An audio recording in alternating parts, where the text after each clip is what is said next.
Good evening. I'm glad to have you join us on the news at 7. I am Sunday Daramola.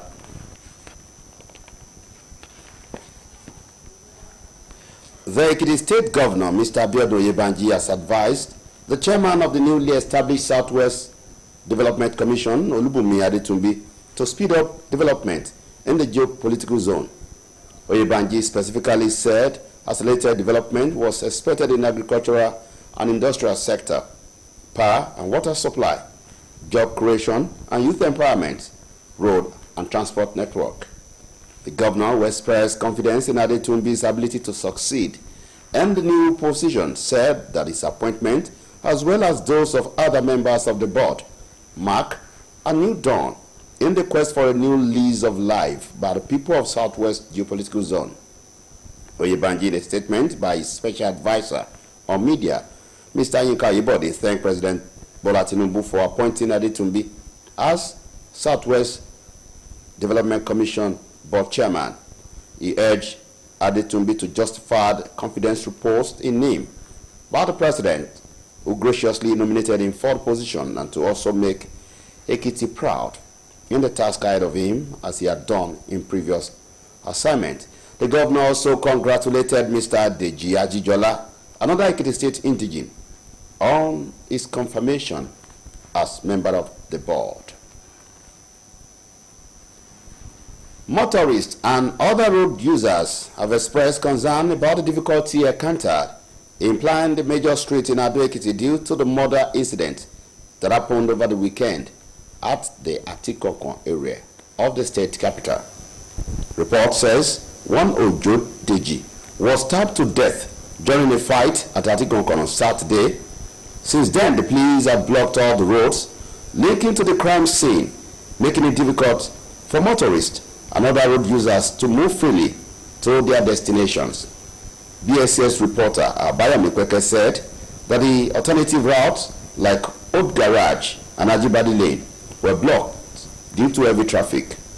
They now called on the police to fast-track the investigations on the matter so that Atikokon Road, which is now the only route to major street in Ado-Ekiti, can be opened to motorists. And the Ekiti State Commissioner of Police, CP Josie Veribo, has ordered a thorough investigation into the death of Ojo Deji, who was stabbed during a fight at Atikokon in Ado-Ekiti on Saturday. According to a statement by the police public relations officer, Sunday Abutu, preliminary findings showed that around 6:45 in the evening, an unidentified man visited the areas to give some arms to some destitutes when two rival groups of hoodlums began fighting over money. In the process, Deji was stabbed and later died in the hospital. He said the police have arrested 2 suspects while others remain at large. CP Eribo assured the public that justice will be served and urged residents to remain calm. The People's Democratic Party, PDP, has relocated its Board of Trustee BOT meeting from the Wadaza Plaza to the Yadua Center in the Central Business District, FCT, Abuja. The party said it took the action as its secretariat had been taken over by armed policemen from the FCT Police Command. The PDP described the police action as harassment. However, the police have denied the PDP accusation, describing it as false, misleading, and not reflective of the true situation on ground. And the chieftain of the People's Democratic Party, Bode George, has condemned how policemen took over the party secretariat in Abuja and prevented its National Executive Council NEC and Board of Trustees BOT meetings slated for today. Speaking to newsmen after police prevented members of the PDP National Working Committee, including himself, from accessing the secretariat to hold their meeting, George warned the federal government against plunging the country into crisis. In the meantime, the All Progressives Congress APC said it has accepted the resignation of Abdullahi Ganduje, its former national chairman. The party made the announcement during its 174th National Working Committee meeting, presided over by the acting national chairman, Ali Bukar Dalori. Ganduje resigned as the national chairman of the ruling party last week, citing health concerns. The party expressed gratitude for the outstanding leadership of the former chairman and conveyed wishes for his speedy recovery. Dalori emphasized that the APC continues to be a large and united family. He prayed to commit himself to collaborating with other members of the NWC as a cohesive team with the primary goal of enhancing internal democracy and maintaining the progress that has been made.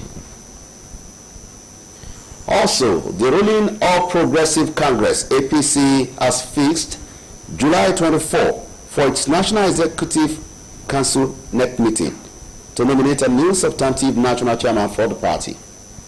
After an emergency meeting at the party National Secretariat, the National Working Committee, led by the Deputy National Secretary, Festus Fuanta, said the meeting would afford the party the opportunity to nominate a new chairman for the party.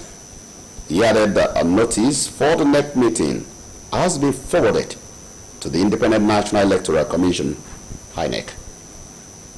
And still on politics, presidential candidate of the Labour Party in the 2023 election, Peter Obi, has confirmed he will contest the 2027 presidential election. Obi added that he would be willing to serve a single 4-year term if elected. He made the declaration while speaking during a live session on X Spaces, where he answered questions from supporters and from Nigeria and abroad. In a statement by his spokesman, Ibrahim Umar of the Peter Obi Media Reach, Obi dismissed claims of a possible joint ticket with former Vice President Atiku Abubakar. We now go on a short commercial break. We'll be back for the rest of the bulletin. Stay tuned.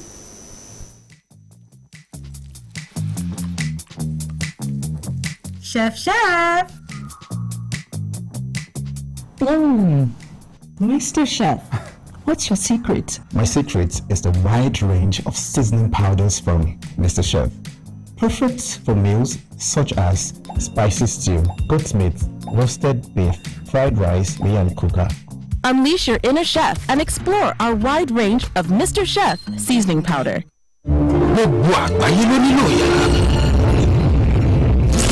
Pẹ̀lú títa sábà golden terra oil lásán, ìyá wa lè sọ ìfojú ojú ẹ̀. Kó sọ, ó tì, ẹ ṣe, di bẹ́ẹ̀ ni, ẹ jọ̀ọ́, kó yanjú rògbòdì láàrin ẹbí, láì bẹ́ẹ̀ bẹ́ẹ̀ lò. Ká pèsè oúnjẹ tó dùn, tó ṣara lóore fún ẹbí ló ṣe kókó jùlọ. Torí níbikíbi táwọn ìyá bá wà, ní máa rí golden terra oil for pure love. Mr. Chef Mixed Spices Seasoning Cube don't land with all your rich spices where you love inside one cube. Mr. Chef Mixed Spices Seasoning Cube. Spice mix exactly the way you like them. They're available for seasoning cube. Try them today.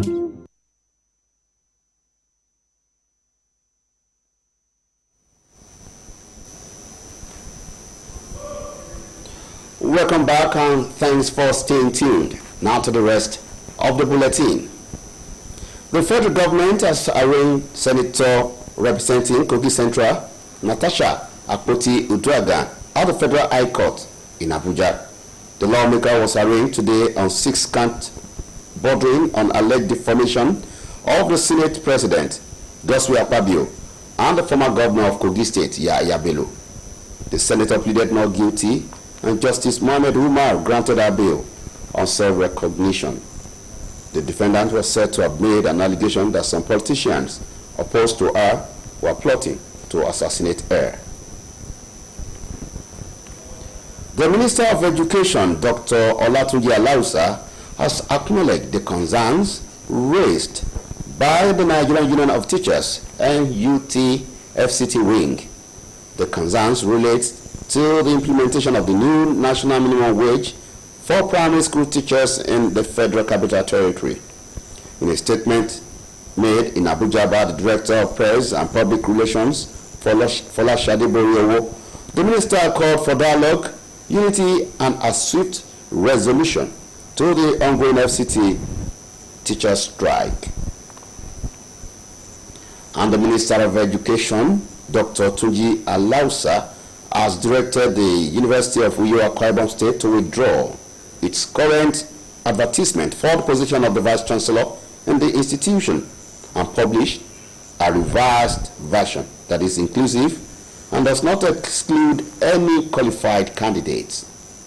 The directive follows a protest by the clinical lecturers under the aegis of the Medical and Dental Consultants Association of Nigeria, which had threatened to embark on strike over what it described as discriminatory criteria in the selection process.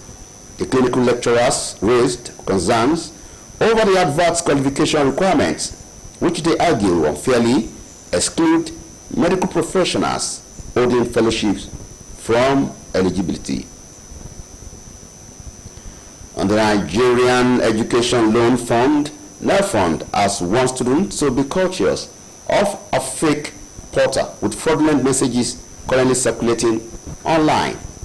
This was revealed by the fund's Director of Strategic Communication, Mrs. Osheyemi Oluwatuyi. Oluwatuyi said the information contained in the online messages was misleading. And the Minister of Marine and Blue Economy, Adegboyega Oyetola, has officially inaugurated the newly constituted governing board of the Nigerian Port Authority, NPA. The event, which took place at the Ministry Conference Room in Abuja, marks a significant milestone in the federal government's ongoing effort to reposition the maritime sector as a driver of national economic development. In his address, the minister described the inauguration as a vital step in strengthening the governance framework of the NPA. And the federal government has called for stronger regional collaboration to turn Africa's international borders from flashpoints of conflict into a platform of peace, economic development, and integration. This appeal came during the 2025 African Border Day celebration held in Abuja. In a keynote address, Director General of the National Boundary Commission, Adamu Adaji, underscored the urgent need for African nations to rethink their approach to borders, arguing that good fences make good neighbors. And the federal government said its electronic visa regime, which took off on May 1, has been largely successful, disclosing how it processed over 14,000 applications within the first 6 weeks of going live. Minister of Interior, Dr. Olubunmi Tunji announced this at the stakeholder sensitization workshop on major immigration innovations held at the headquarters of the Nigerian Immigration Service in Abuja. According to him, the electronic combined expatriate resident permit and aliens card and the electronic temporary work permit will also go live in the next 1 week. And on the foreign scene, Iran's Deputy Foreign Minister Majid Ravanchi says Iran has resumed talks with the United States over Tehran nuclear program, premised on Washington refraining from further attacks. Ravanchi said the U.S. administration informed Iran that it would like to return to talks, but the U.S. had not made their position clear on whether it will launch more attacks. At the NATO summit last week, Trump announced new talks with Iran for this week, but did not provide details. And now to sport. Wife of the Ektv State Governor, Dr. Iroyin has presented sport equipment to the State Sport Commission. The First Lady handed the equipment to the management of the Commission at her office in Ado-Ekiti, expressed a resolve to continue to contribute to youth development. Dr. Iroyin, who was represented by our SSA on political matters, Mrs. Tony Adepoju, said investing in sports was equivalent to investing in the discipline and future of the youth. The technical advisor of Ekiti Sport Commission, Dr. Olushola Oshetoba, who received the equipment, thanked the wife of the state governor for the donation.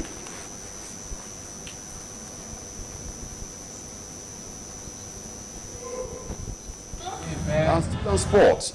Sport enthusiasts in Ekiti State have commended Governor Oyebanji administration for embarking on the renovation of the Emeka Stadium in Ado, which they said would attract national and international competitions to the state. BSS reporter Tunde Adeyemo, who interviewed some sport officials and athletes, said that the renovation project, which includes the installation of synthetic grass, tartan tracks, and the constitution of new spectator stands and administrative blocks, will boost sport development and provide a better platform for athletes. His report.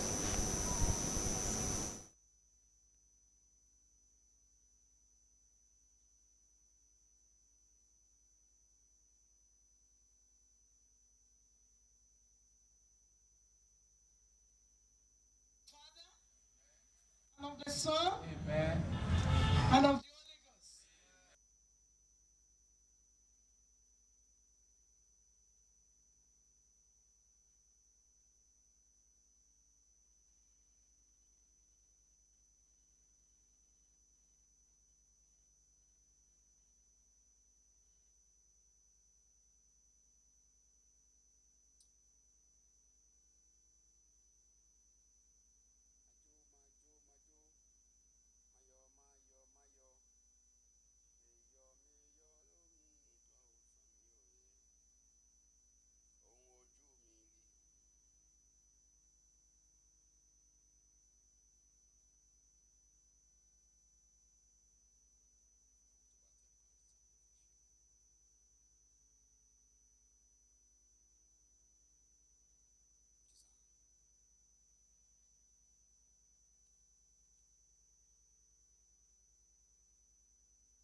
And with our sport news, we conclude today's news at 7. Thanks for joining.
kalẹ̀ ẹ sì káàbọ̀ sórí ìròyìn lẹ́kùnrẹ́rẹ́ Kelechi David lóníròyìn yìí.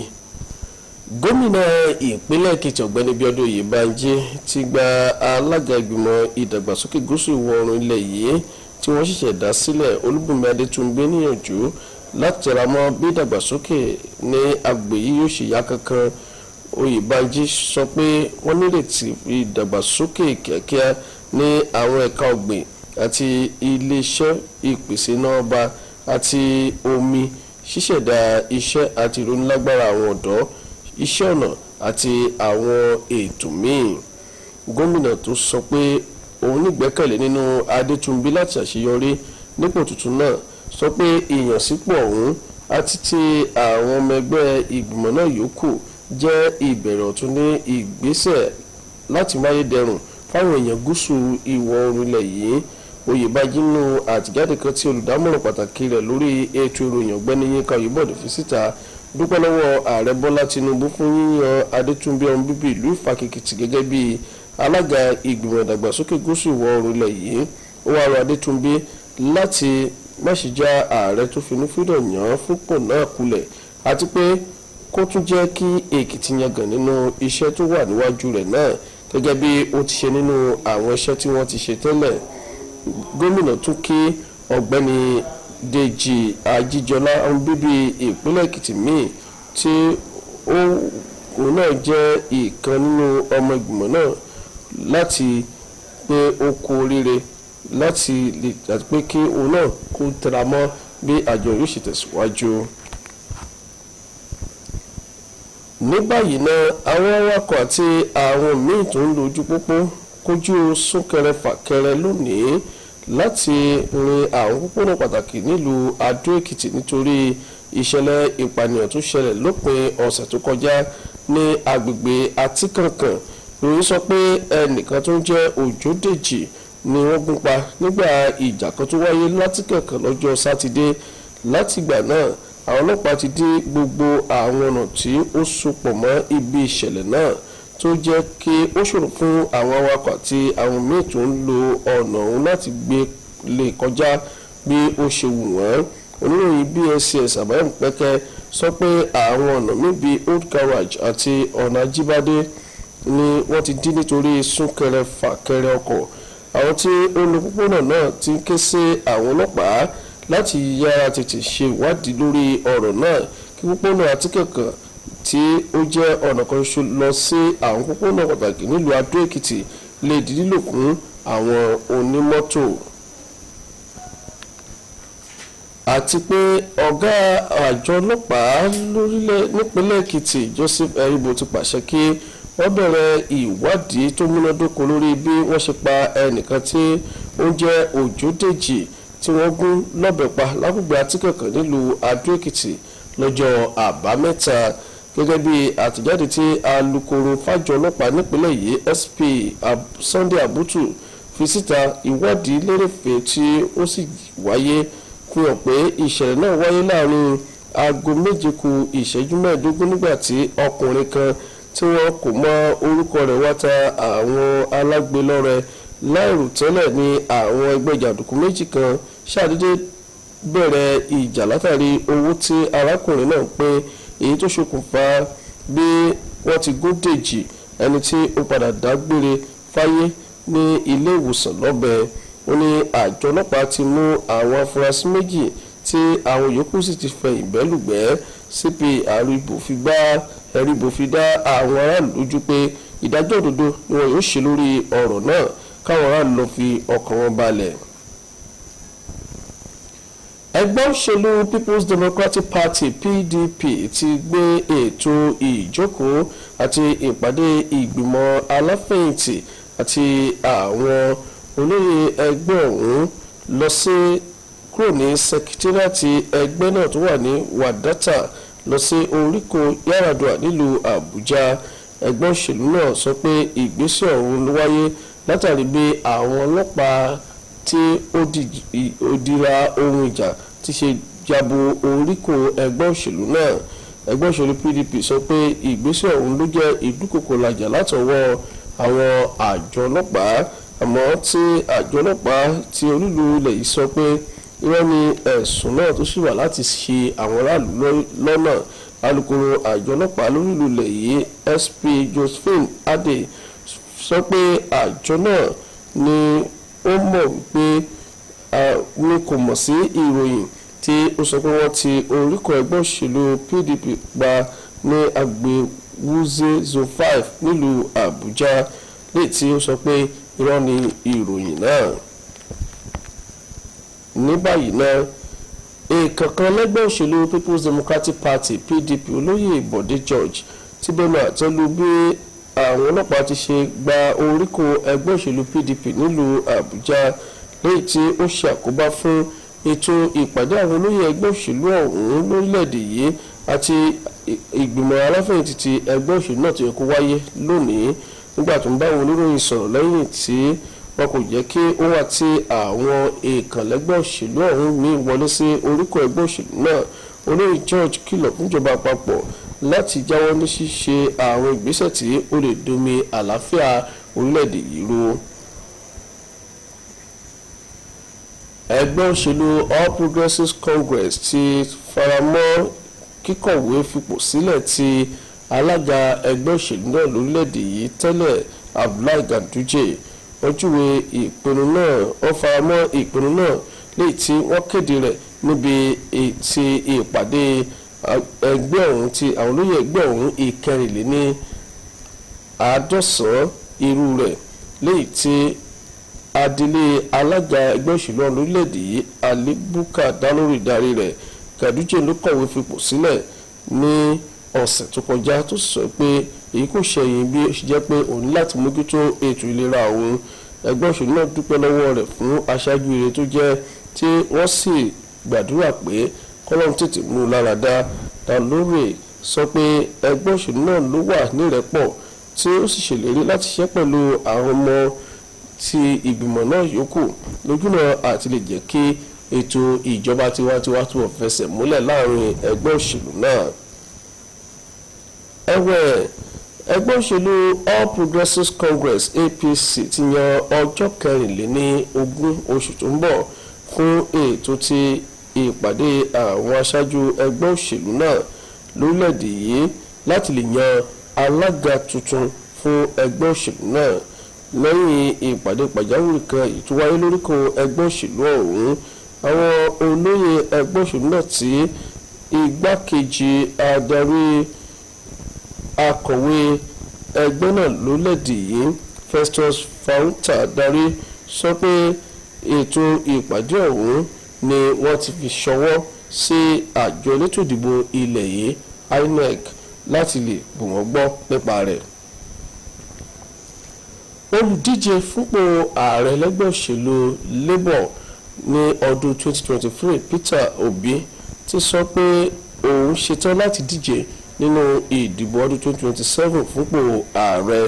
Obi sọ pé òun ṣetán láti lo ọdún 4 gbáko kí òun sì fi orí àléfà sílẹ̀ láti díje fún láti polongo fún ìdìbò míì. Ó sọ̀rọ̀ náà lórí ìtàkùn ayélujára ti X rẹ̀ léyìí tí ó ti rọ àwọn alátìlẹyìn rẹ̀ nílẹ̀ Nàìjíríà àti lẹ́yìn odi láti gbáwọ́ ti òun. Nínú àtẹ̀jáde kan, alukoro rẹ̀ Ibrahim Umar sọ pé Obi ló sọ pé òun kò ní kankan ṣe pẹ̀lú pé òun fẹ́ díje pẹ̀lú igbákejì ààrẹ tẹ́lẹ̀ Atiku Abubakar. Ìjọba àpapọ̀ ti gbé sẹ́nitọ̀ Natasha Akpoti-Uduaghan tó ń ṣojú àárín gbùngbùn ìpínlẹ̀ Kogi lọ sílé ẹjọ́ gíga tìjọba àpapọ̀ tó wà nílùú Àbújá. Wọ́n gbé lọ sílé ẹjọ́ lórí àwọn ẹ̀sùn 6 ọ̀tọ̀ọ̀tọ̀ tó ní ṣe pẹ̀lú ìbanilórúkọjẹ́ tí ó ṣẹ̀ sí olórí ilé ìgbìmọ̀ aṣòfin àpapọ̀ àgbà Godswill Akpabio àti gómìnà tẹ́lẹ̀ nípínlẹ̀ Kogi Yahaya Bello. Ẹgbẹ́ òṣèlú PDP ní sẹ́nitọ̀ rẹ̀ òun sọ pé òun kò jẹ̀bi ẹ̀sùn náà tí onídàájọ́ Mohammed Umar sì fàyè gba gbígbọ́wọ́ rẹ̀ látàrí ipò tó wà láwùjọ. Sẹ́nitọ̀ ọ̀hún ni ìròyìn sọ pé ó fi ẹ̀sùn kan àwọn ẹni náà pé wọ́n ń lépa ẹ̀mí òun ní ọjọ́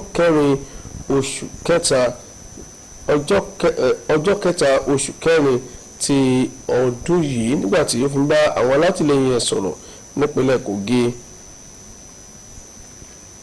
Mínísítà fẹ́tò ẹ̀kọ́ dókítà Ọlátúnjí Aláùsá ti ń gbé ìgbésẹ̀ lórí àwọn ohun tí ẹgbẹ́ UT ń béèrè fún. Àwọn ohun tí ẹgbẹ́ náà ń béèrè fún ni sísan owó oṣù tuntun tó kéré jùlọ fún àwọn olùkọ́ iléèwé alákọ̀ọ́bẹ̀rẹ̀ tó lùlù ilẹ̀ yìí. Adarí ìròyìn àti ìlúkòrò Fọláṣadé Báríowó sọ̀rọ̀ náà nílùú Àbújá pé mínísítà náà ti pè fún ìfikùnlukùn lórí ìyanṣẹ́lódì tí ẹgbẹ́ ògùnlé ní olúùlú ilẹ̀ yìí. Ó sọ pé ipa takuntakun ni àwọn olùkọ́ ń kó lórí ìpilẹ̀ṣẹ̀ ètò ẹ̀kọ́ ní Nàìjíríà.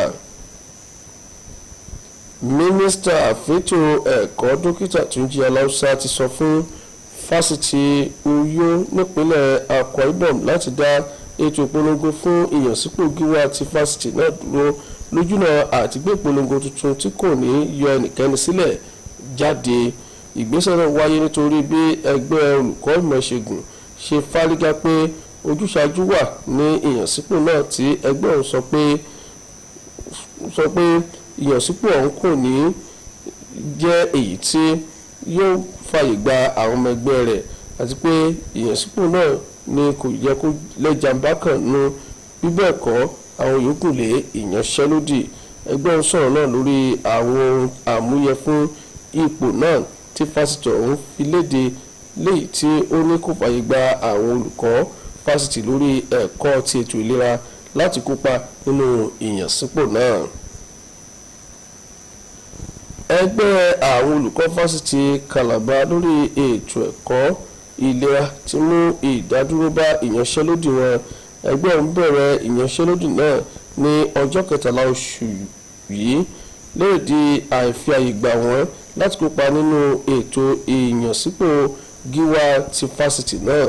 Wọ́n sì pé àwọn aláṣẹ fásitì náà kò ní gbọ́dọ̀ mú àyípadà bá ìpolongo èyí tí kò fi àyè gba àwọn ọmọ ẹgbẹ́ wọn láti kópa nínú ètò ìyànsípò láti lè di gíwá ní fásitì. Àjọ tó wà fẹ́tò ẹ̀yáwó kàwé àwọn akẹ́kọ̀ọ́ ti kìlọ̀ fún àwọn akẹ́kọ̀ọ́ láti ṣọ́ra fún àwọn alọ́nilọ́wọ́gbà tí wọ́n fi òfégè àtẹ̀ránṣẹ́ léde lórí ẹ̀rọ ayélujára. Alukoro fàjọ ọ̀hún Òṣèyẹmí aya Olúwatúyè fi ọ̀rọ̀ náà léde. Olúwatúyè sọ pé àwọn òfégè àtẹ̀ránṣẹ́ lórí ẹ̀rọ ayélujára ń ṣì àwọn èèyàn lọ́nà. Mínísítà fọ́rọ̀ ètò ìrìnnà orí omi àti ìdàgbàsókè ọrọ̀ ajé tó wá láti ojú omi Adégbóyèga Oyètọ́lá ti ṣe ìbúrawọṣẹ́ fáwọn ìgbìmọ̀ aláṣẹ tí wọ́n ṣẹ̀ṣẹ̀ yàn fún àjọ tó ń rí sí ètò ibùdókọ̀ ojú omi tilẹ̀ yìí NPA. Ètò náà tó wáyé ní gbọ̀ngàn ìpàdé iléeṣẹ́ náà nílùú Àbújá jẹ́ ìgbésẹ̀ ọ̀tun nínú akitiyan ìjọba àpapọ̀ láti ṣe àtúntò ọ̀rọ̀ tó ní ṣe pẹ̀lú ọrọ̀ ajé orí omi gẹ́gẹ́ bí atọ́nà fún ìdàgbàsókè ọrọ̀ ajé lórílẹ̀‐èdè yìí. Nínú ọ̀rọ̀ rẹ̀, mínísítà náà ṣàlàyé pé ìbúrawọṣẹ́ náà jẹ́ ìgbésẹ̀ tí ó ṣe pàtàkì láti ró ètò àkóso àjọ náà lágbára, èyí tó ní ó ṣe pẹ̀lú àfojúsùn ààrẹ Bọ́lá Tinubu láti ṣe àtúnṣe àti ìmúpadàbọ̀sípò àwọn iléeṣẹ́ ìjọba tí ó ṣe pàtàkì. Ìjọba àpapọ̀ ti pè fún ìbáṣepọ̀ tó lọ́rìn sí i láti so àwọn ààlà ilẹ̀ Áfíríkà tí ó jẹ́ oríkò wàhálà di orísun àlàáfíà, ìdàgbàsókè ọrọ̀ ajé àti ìbáṣepọ̀ tí ó dánmọ́rán.